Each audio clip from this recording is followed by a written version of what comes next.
that completely and utterly tells me everything I need to know about you. And if no one's ever met you, just listen to that, because that is Macca inside out, right? That is it. Hey everybody, welcome to the next instalment of Moving the Spotlight. Today I'm going to be joined by a really good friend of mine who's going to probably reveal some ridiculous stories about me. So I'm going to bring him in. My good friend Matthew McQuigg. Here he comes. Can you hear me, Macca? Are you there, mate? Yes, I can hear you, mate. Yes, are you well? Yeah, good buddy, good. So Macca, you and I have both got our Madonna headsets on and looking pretty cool. Yes, thank you. So yeah, I like this, mate. Yes, I I like it. borrowed loose for the occasion. So.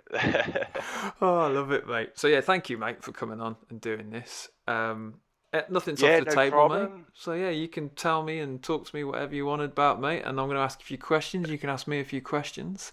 But yeah, we're going to start off easy, mate. So don't worry too much. So probably the first question is: how did you know about us as Blue Nation, mate? How did you find us?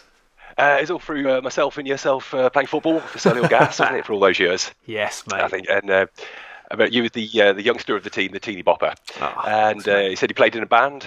And I said, "Oh, I love going to gigs." So that's where the marriage blossomed. Really, it started from there, didn't it? I think. Oh, mate, marriage, I love it. Yes, Yeah. it was. Obviously, your dad, one of my great friends, your friends came as well, and obviously I've told the story on Live from the Front Room about him and the Beatles. Did I get that story right? Did I get it right, mate? What was it? Was it Yes, Monkey yeah, Wrench? the one about the Beatles you got right, mate. Yes, it was only the name of the band was the Grasshoppers. That was it. But, yeah, and other than that, spot on. did I call them the Crickets or something like that? I think I did. I think, I think I was there. Like that, yeah. I was there or thereabouts, mate. It was like yeah. So yeah. So how long have I known you now, mate? It must be what, 15 plus years? Yeah, Something like that. I joined the Gas in 2002, I think it was. Bloody hell, mate. So that was about September 2002. So I think, yeah, 18 years this year, I think it is. Mate.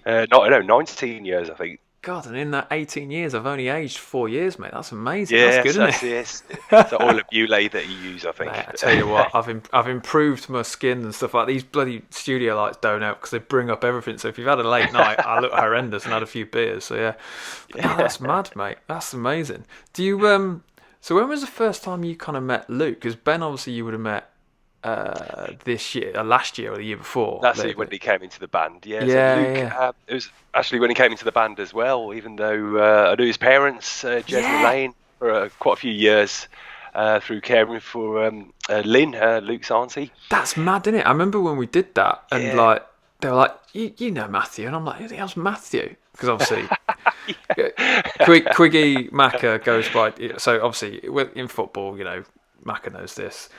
Like, you don't get called by your normal name, although I did. You were Quiggy, Macca, that is true. Matthew, Matt. You were loads, weren't you? Yeah, I had a few names, absolutely, that were responded to. So, Never offensive. It was like never. You know, everyone was always so nice to you, mate, weren't they? Because I suppose because you and Hinksy at the back, they were like so Hinksy. So there you go. There's another one. Hinksy and Macca. Yeah, at the back. exactly. They were the centre backs. So the one you know, thou shall not pass. Yes, High Towers. That was it, wasn't it? So. Yeah. But that's mad, isn't it? Yeah, because I remember when you said to me, you goes, "Oh well, I cared for Lynn, who was obviously Luke's auntie, wasn't it?" That's it, absolutely. How all that works, mate. The universe and stuff like that. It's mental, isn't it? It's just crazy. Yeah, that's right. That kind of I stuff. remember coming to a gig in Birmingham, and it was actually Lou, my partner's first one. She was just in the process of relocating from Somerset to Birmingham, so I said, "Oh, come and see my mate's band." And we turned up at the gig. You'd already just started, and I thought, well, there's a bit of a new lineup there. And I was looking there, I saw Jez and Lane down the front, and I thought, oh, no, Jez and Lane. I said, oh, my son's the new bass player in the band. I was like, blimey, they got a small world. Oh, mate, I know. It happens all the time, mate. It's well, that's the cool thing about it. But yeah, I love Jez and Elaine. They're proper, like, lovely people, man. And to be fair, they were like, oh, we love Matthew. That was the best time ever and stuff like that. I was like, who the hell is Matthew? I was like, who's Matthew when he's at home? I was like, it's Macca. I was just like, but they always say, to be fair, Elaine always says to me, she goes, oh, how's Matthew doing? I said, yeah, he's good. I message him and stuff about gigs and stuff. So, yeah, they are cool. Right then, mate. We're going to do some funny questions. We're going to do some serious questions. We're going to do some deep questions. It's not all going to be about the pandemic, COVID and stuff, mate. So Yeah, say what's on your mind, buddy. We'll go from there. So, first Yeah, one. okay. This is an important one, mate, and I think this is a serious question. And I've done a couple of these already, and people have surprised me with their answers and not chosen any of the people actually in the band. Who is your favourite member of Blue Nation, mate? I mean, just wanna. Well, yeah, I've got a little story to Here big we up your go. ego in a bit. Here we Actually, go, mate. Go on. so uh, for this question, I'm going to pick the hero. I'm going to pick Ron. Oh, mate, hang the on. work that he puts in. Hang on, It's mate. just Hang phenomenal, on. really. It went out, cut out. Sorry, mate. No, don't worry. It's not you. It's just the internet. So I'll ask the question again and say it again. So here we go. Right, mate. Who is your favourite member of Blue Nation? Okay, mate. So I've got a story in a bit to big up your ego, but that's it. But I'm going to choose the non-playing member of the band, and I'm going to choose Ron because of all the work that he puts in the scenes, and he's such a hero. I tell you what, right? Incredible. It's the choice for me. I've done a couple of these, mate. Everyone's choosing him. Everyone's going. That's right. Yeah. Everyone's going. Our favourite member's Ron. It's like, what? It's like, that's fair. It's a Scottish love. It is, mate. It is. That's the main thing. That's what we want, isn't it? Oh, no, that's cool, man. I'll let that go for the fifth person to say it. Oh, sorry, mate. You're. Oh, am I breaking in? Oh, I'm in and out as well, mate. This is the joys of technology, my friend. Joys of technology. But don't worry, I can edit it all together, mate. It's cool. Damn it. But don't worry, if it's dodgy, mate, just let us know. Cool. All right. So next question. To edit it, hopefully. Yeah, I will, mate. It's cool. Next question then for you, mate, is so obviously we want to do this to move in the spotlight to really bring together what our fans and stuff will do, and in the NHS, be it care assistants, charity workers, or people who work in pharmacies or anything like that. So this is why we're doing this. So my question for your good self is, what is your job title? What do you do, mate? Explain to the masses. I'm a nurse working for the NHS, and I'm qualified as a nurse for people with learning disabilities. And that's how I do with Jesney Lane and the family, and how I cared for Lynn for all those years. I was a nurse at a respite service for nearly 13 years. So, wow. It was a pleasure to care for Lynn for all that time, really, on and off. Whereas she'd come to stay with us at the respite service and give family and carers a bit of a break, that kind of thing. Yeah, totally. So I worked there for nearly 13 years. So I went on to Pastures New a couple of years ago, where I joined the Learning Disabilities Community Team. And since then, since the pandemic's happened, I've had a couple of redeployments, being an employee for the NHS. So they created a new service called Acute Health Facilitation, where I was redeployed to work at Good Hope Hospital in Sutton Coldfield. Right. And I was visiting patients with learning disabilities on the mainstream wards, just in a sort of advisory consultation kind of role, really. So it weren't direct patient care. But I was there to see that people with learning disabilities are having their rights sort of stood up for, and they weren't getting discriminated against due to having a learning disability when they're accessing healthcare. Oh, so, mate.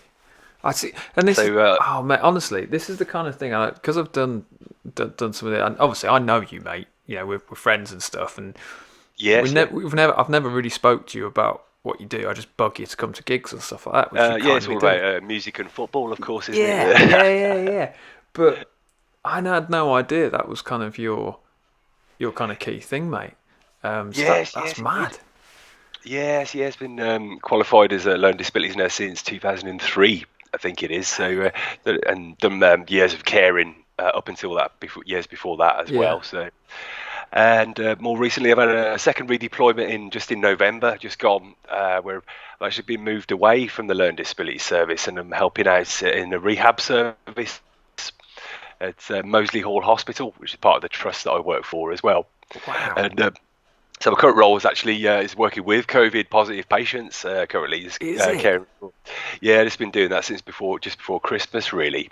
So that sort of plugged me into the front line all of a sudden. no, I've been enjoying it. There's plenty of PPE available and things like Yeah, that. yeah. So, you're changing your gloves and aprons all the way through your 12-hour shift. But yeah, I enjoy mixing with some of these old fellas I've been working with, like hearing their stories and things like that. So, yeah, so it's going well at the moment, and you've got to be grateful to have full-time employment currently, haven't you? Where everyone's been losing their jobs and going off furlough and Ah, things like mate, do you that. know, So, yeah, this is the thing, right? And I've found this with a lot of people I speak to, and especially you are one of the nicest people on earth. And I think the only oh, bless person you, mate. probably Thank nicer you. than you, mate, is Lou, right? Your other half. Yeah. So, and it's like, and you two, it's just genius how you two together and stuff. They're like, I know I've said loads of times on the streams and stuff, and when I've spoke to you, that you two are just Yes, amazing. it's And appreciated, mate. no, mate, no, I'm not looking for thanks. It's more just I just want to give you my appreciation, me to you, to say thank you for all the support you've Oh, kind of given the really band and stuff, yeah. mate. And you bloody ace, mate. I've said the vibe around you and Lou just makes me so happy. And how long did that take for you to like study for, mate? And how'd you even go about getting into that kind of stuff? What was it that kind of triggered in your head to do it? Yeah, I sort of fell into it by mistake, really, mate. Oh, okay. First of all, there's a 3 years training, nurse training that I went on. I joined in the year 2000, I think, in Birmingham. Yeah. And first of all, when I left school, I went to college and I did a course in leisure management because I was into sports and things like that. Yeah. And then I finished that course and I thought it's time for my first job. So I was looking for work. And then I saw one advertised. It was arranging leisure activities for people with learning disabilities at this one charity. So I thought I'll go for that job. And I didn't get that post because they said, "Oh, someone with a lot of experience in that role has got that post." But we're looking for residential staff at the moment. Would you like to join up the Yeah. Yeah. residential staff? So that's where it started, really.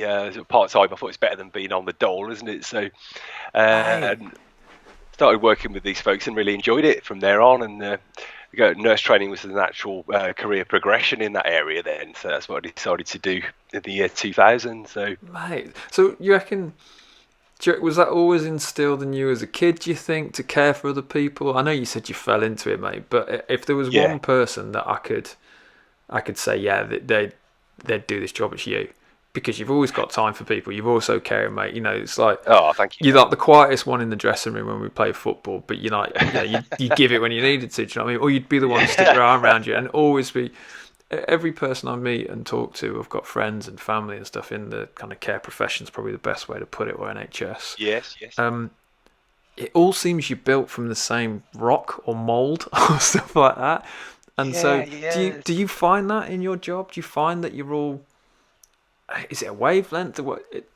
Does that make sense, mate? What I'm trying to say, it's like because every Yeah, do it you know what does. I mean?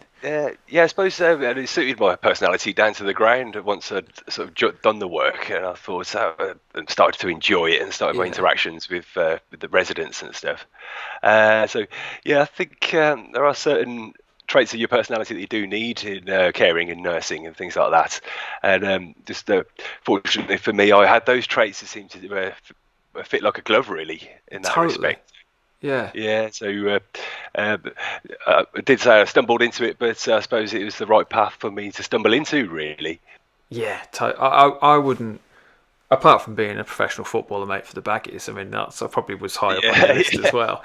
But yeah, no, totally. when I was a kid.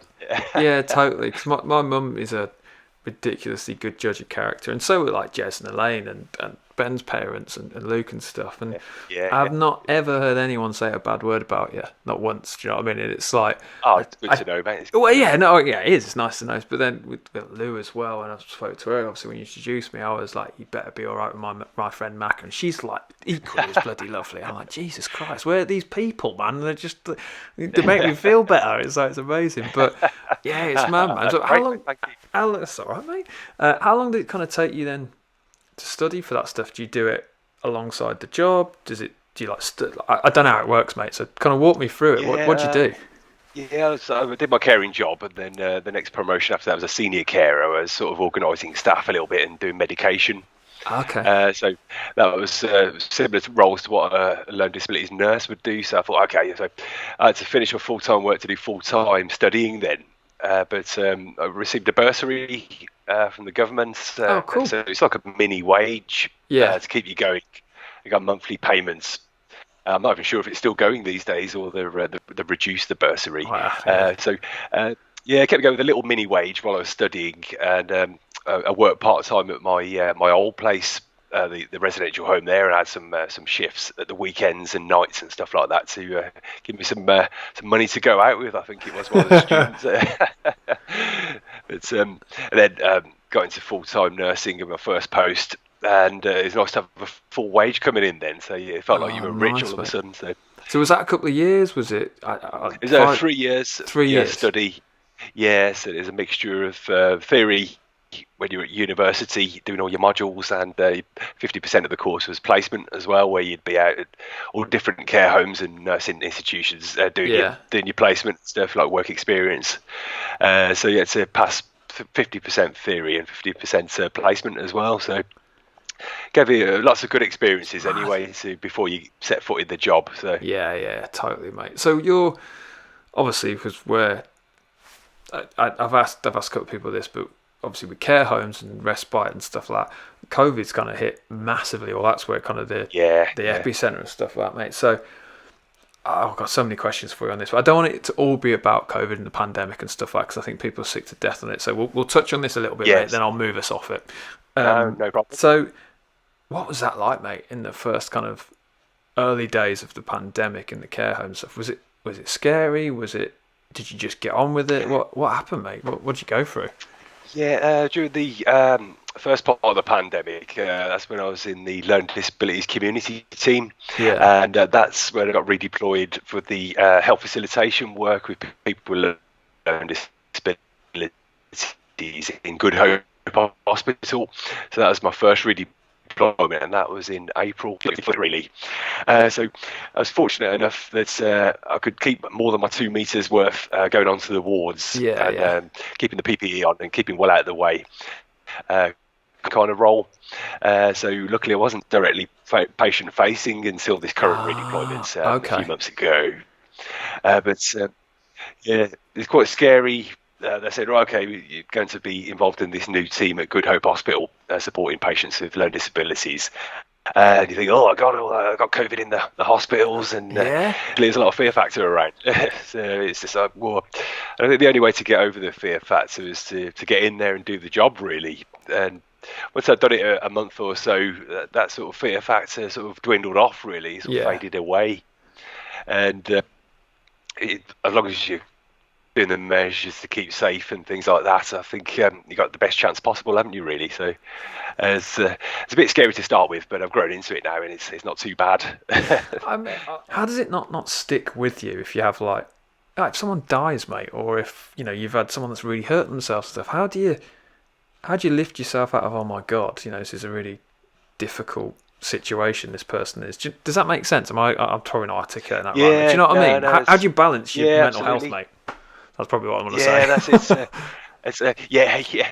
I mean, when I work on the shifts, particularly in the COVID ward, it's full on. The 12-hour shift will fly by, really. And before you know it, you've been running off your feet, and it's the end of your shift before you know it. So yeah, it's important to take time to switch off, I think. And for me, the two biggest loves in life are music and football, of course. So I'll be that'd be my go-to, really, those kind of things. Yeah, I'll be playing some tunes as well, probably, and watching the sports news or a live game on TV, football, to get back and just anything to switch off, really. That's it for you. The key for you is that you switch off from it, so then you can give yourself that time and downtime to then go back to it and be re-energized and stuff. Is that? Yeah, that's right. Yeah. Get yourself a good sleep and try and recharge your batteries for the next shift, kind of thing. So, what's the hardest part of your role? Not from a technical, but for you personally, what do you find hard in your role, and what's the best thing of the position or the role you work, mate? Yeah, so probably the most difficult part, the first redeployment I had when I went to support the patients with learning disabilities in hospital. Yeah. I'm trying to stick up for their rights to make sure they're getting equal access to healthcare. And you get some nurses and doctors on the general wards who they're quick to try and free up a bed, which is understandable with the current climate, to be honest. But there's times they're rushing a discharge through, and it's not quite right or something. other things need to happen for the discharge to be safe and things like Yeah. that. And had a couple of failed discharges there, and it all got a bit stressful. I had to raise a complaint against the doctor and stuff like that. So Wow. it was all a bit nasty and stressful at that time. So that was certainly the worst part that sticks in my mind in current circumstances. Yeah, best thing for me, in whichever role I've done, really, is always the interaction with, I call them patients at the moment, but other institutions and places I've worked in, it's been clients or residents or so folks with learning disabilities. And my current role is some old fellas who are on a COVID ward, and I just love the interaction with them. That's always been the best thing for me. And just connecting with people's personalities and stuff like that. And some of the service users and that don't always get on with you because just like any sort of life personalities, sometimes we have clashes, don't we, and stuff like that. But other than that, I've always got on well with all the folks that I've cared for, really, and always enjoyed those interactions. So that's certainly the best part for me, and it always will be, I think, to be honest. Is that your driver? Do you reckon? And is that the for you the kind of where it drives your passion and stuff to do the role, is having that interaction and kind of seeing how that relationship with that patient or that person develops with you and them and stuff like that? Yes, yeah, it has been really. And even during the bad times when you had a terrible shift and everything's been going wrong for you, it's just, knowing you could go there and have a good conversation or a good interaction or just a smile with one of the people you came for, is that's the things that keeps you going, really gets you out of bed in the mornings, so it's really nice to talk to you about it, mate, and go through it, because it's, and more people I think should do this as well. I know I've messaged you saying, look, would you be willing to talk to me? You're like, yeah, no worries, mate, it's sad, but I never really know what I'm going to get, because I don't know what you're going to say and stuff. It could be I hate my job and this, but the people I'm talking to, they love it, and they've always got that kind of core intrinsic kind of passion to what they're doing and how they're doing it. So it's amazing to hear, mate. So thank you. So right. Oh God, yeah. Stick on the light, mate. Don't worry. Yeah. Sitting there in the dark. One moment. Yeah. I can see you now, mate. No, you're right. Yeah, it's amazing. I'm going to talk now about, mate. So obviously the pandemic really changed your role and stuff, and that, which is mad. But what would you say is the main misconception the general public, like people like me, would have about COVID or let's say book yourself in? So I managed to get the first jab before Christmas. Oh, you're not getting controlled by Bill Gates or anything yet? Yeah, that's right. Yeah, not quite yet, hopefully. When I was lucky enough to get the vaccine, and they gave you a load of information with it. And one thing that opened my eyes, it said, the vaccine, it won't stop you getting COVID, but it will stop you becoming seriously ill from it. So I thought, all right, I didn't realise that at all, to be honest. So I thought I'm going to get it, I'm going to be fine. So yeah, but that kind of makes sense, though.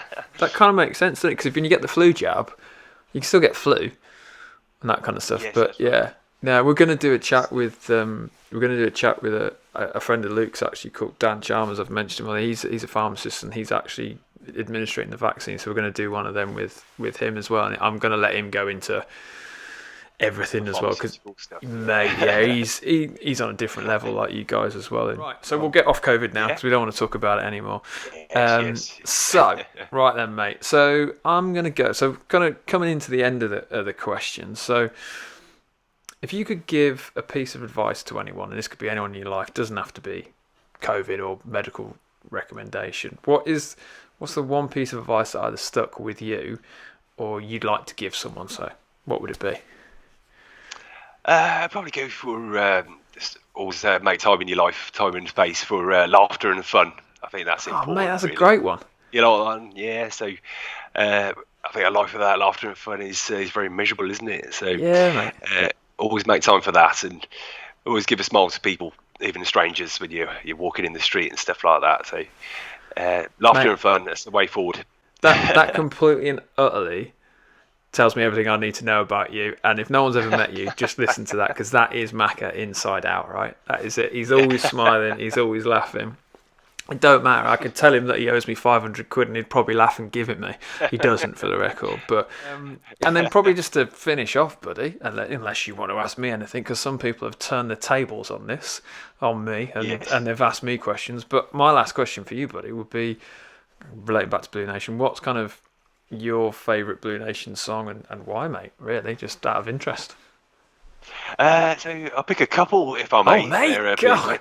And I knew it was good having you on, been mate. a fan for all these years. Yes, I've got loads to choose from. Being a fan for all these years, you see. So I'm going to pick an oldie, All and right. I'm going to go for the Joker. Ah, okay. Yeah, because particularly the days I used to come to the gigs with my dad, Yeah. the famous Dave that's been mentioned many times, and it reminds me of when Blue Nation in the previous lineups had a gig at the Cavern Club in Liverpool. Oh, Obviously, you remember yeah. that one, mate. Yeah. Yeah, and it's such a big thing. It's playing at such an iconic venue, and a load of us went up there from Birmingham to Liverpool, didn't we, for the night? And Yeah. it was a fantastic night. My dad loved it. We had such a great time. It was brilliant. That was mad. And yeah, it's fantastic. So I remember you playing the Joker that evening as Yeah. well. So that's one that sticks in my mind as an oldie. Yeah, that's good. I'll take that, mate. I'll take that. Yeah, it's that one. And just with the more recent tunes from the Caftan Society, there's a joint favourite of myself and Lou's, and it's a Cold Night. It has to be, mate, I think. Yeah. Yes, reason for that is it reminds me of the small gig we had at Cyclotron Records, was it in Yeah, mate. Boldmere? Yeah. And such an interesting little intimate gig that was, and we both loved it. Really, it's for Cold Night. You came in and played it into the middle of the crowd, kind of thing. Yeah, You and Luke came down and played. It in the middle. Wow. Crowd's probably stretching and, it a bit, mate, because it's like yeah. it's literally. Well, that's true, isn't it? Yeah, it's a tiny record. If no one's obviously people came to that gig, but that gig, it's a tiny record store which holds max 30 people, max, right? So what we did was Luke and I were like, right, okay, well, how can we kind of even get this more interaction with the crowd and just give them something a bit different? Is we told everyone to step back, which was literally people just going like that. It was that much room, and then what Macca was talking about, me and Luke were in the middle and just like played it like true acoustic, no amps, no vocals or anything. But Good. yeah, and Cold Night, just because of the Cyclotron one is the one. Yeah, that's the one that I bought the Caftan Society that night at the Cyclotron Records gig, and Ron was chasing you all around for an autograph and things like that. So bless him. Even if you don't want it signed, mate. Yeah, even if you don't want it signed, he thrusts it in my hand. Yeah. So I got it on vinyl there. Having had the first time I'd had a record player in 20 odd years. It was just before that gig. So I loved putting the record on and hearing Cold Night amongst all the other tracks, of course. Yeah. So yeah, mate, I've got no more questions for you. But if you want to ask me anything, buddy, or if you want to talk about anything, I've asked the favourite member of Blue Nation. Everyone keeps bloody choosing Ron. So me, Luke, and Ben aren't going to be happy about that. But no, that's cool, man. But yeah, have you got anything you want to talk to me about, mate, and ask me? No worries if not. Yeah, not too many questions, mate. But oh my god, all right, go on. Thinking of a story that I could share, and I haven't known Luke and Ben too long to have a story about those guys. But I was just thinking of one yourself. Go on. And it was going back to when I first joined the Gas that season, and we'd won the league, I think it was, with a few games to spare. I thought it's amazing, my first season. Great players and winning all these games. And we got to a few games to go. We just won the league the previous week, and we had a penalty. Neil and Matt, who hadn't scored that season. Apparently, you were our young player, and they were saying, "Do you want to take the penalty to me?" And I'm rubbish at penalties. So I thought, "No, I'm not up for it. Didn't want to embarrass myself, really." so you said, "Yeah, I'll take it. And honestly, mate, it was the best penalty I'd ever seen. I'd never seen it. Do you remember it?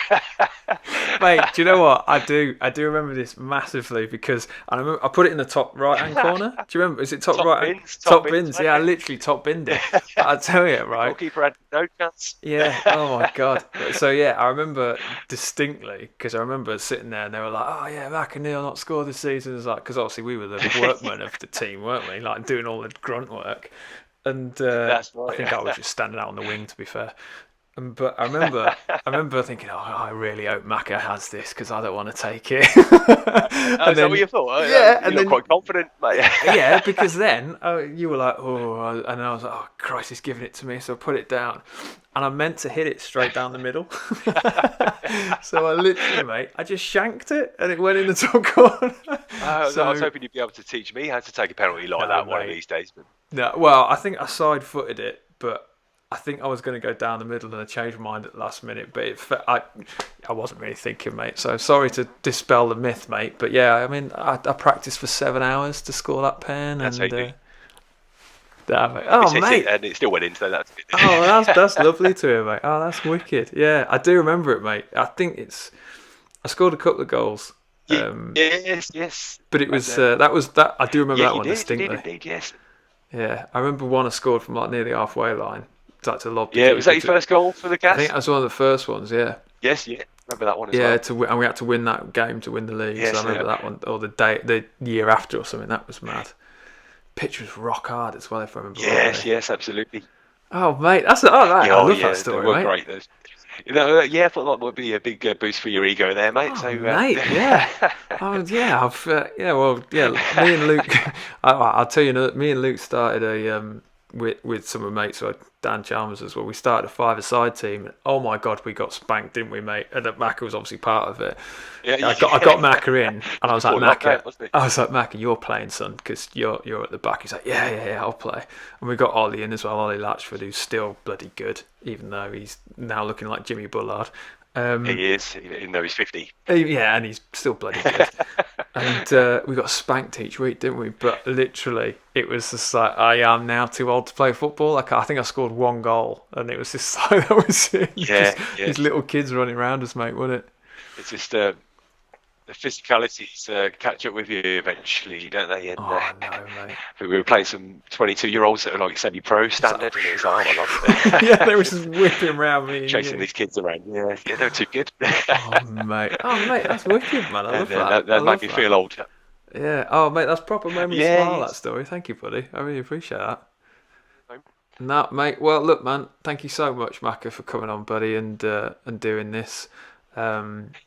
Absolutely adore you, mate, and adore Luke. No problem, mate. So, it's been a pleasure. Yeah, so keep being you and how beautiful you are, my friend. Yourself, mate. Yeah. And I will see you and speak to you soon, and I'll definitely buy you a beer for telling my penalty scoring story, mate. So yeah. Oh, his Wi-Fi. Keep loving Blue Nation. His Wi-Fi's gone. Oh, not again. It's all right, mate. Oh, crikey. Right, cheers, Mac, and thanks, my man. So that was Matt McQuigg. Macca, as I know him, a good friend of mine who's a nurse. He never stops laughing. He's just there. He's there still, you know. Thank you for joining me on Moving the Spotlight. Come back next week for the next instalment. So see you soon. Cheers.